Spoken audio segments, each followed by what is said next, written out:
Yo les gars, c'est JV Player.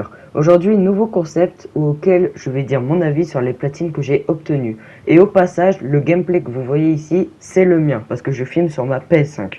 Du coup, aujourd'hui, je vais dire mon avis sur le trophée platine de Spider-Man 2018. Pour avoir le platine, il faut d'abord avoir 38 bronzes, 10 argent, 2 or. Le nom du trophée s'appelle Big Ritter et il a une taux d'obtention de 8,5% et mention très rare.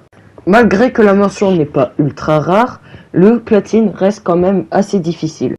Pour commencer, il n'y a aucun trophée qui est en ligne car c'est un jeu qui n'a pas de mode en ligne et il y en a 9 qui est lié à l'histoire.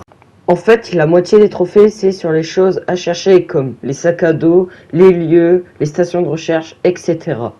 Perso, il faut faire très attention au trophée J'aime Manhattan qui est en or car il faut faire le 100%, du coup c'est le trophée le plus compliqué de ce jeu. Car tout d'abord, il faut chercher les trucs secondaires, terminer l'histoire, avoir toutes les tenues, et aussi finir les entrepôts, et les crimes. Et je précise bien les crimes, car les crimes apparaissent aléatoirement dans chaque quartier. Et du coup, même si vous êtes encore sur le mode histoire, faites en sorte de ne pas rater les crimes, comme ça vous ne serez pas embêté vers la fin du jeu.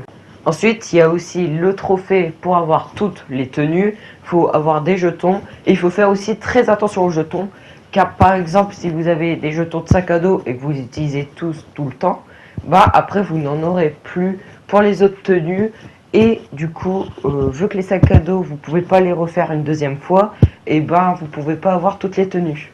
Ensuite, pour ceux qui savent pas, il n'y a aucun trophée en lien avec la difficulté. Vous pouvez très bien jouer au jeu en mode très facile. Bah, il n'y aura aucun problème, vous pouvez avoir tous les trophées. Il y a aussi un trophée auquel n'est pas écrit sur la carte, c'est le trophée de grand pouvoir, auquel il faut se recueillir sur la tombe de l'oncle Ben. Le problème, c'est qu'il y a beaucoup de tombes dans le cimetière d'Harlem. Du coup, un conseil, moi je l'ai trouvé tout en haut du cimetière à droite et normalement vous l'avez trouvé. Mais ce trophée n'est pas évident que ça. Enfin, dernier trophée auquel c'était pas évident de le faire, c'est le trophée bricoleur du dimanche. C'est en gros de faire tous les trucs de labo Dr Octopus.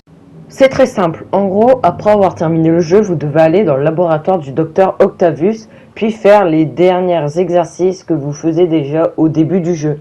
Passons à la conclusion de ce trophée platine. Ce trophée platine, j'ai trouvé simple et à la fois compliqué. C'est surtout beaucoup de recherche. Moi, je vous conseille de d'abord faire une partie sans vous focaliser sur les trophées. Puis, après avoir terminé l'histoire, vous focalisez sur les trophées. Mais en même temps, un conseil, d'abord faire les crimes, car c'est le truc le plus embêtant du jeu. Et du coup, voilà, pour moi, j'ai bien aimé de faire ce trophée. Et on se retrouve pour la prochaine vidéo. Ciao les gars!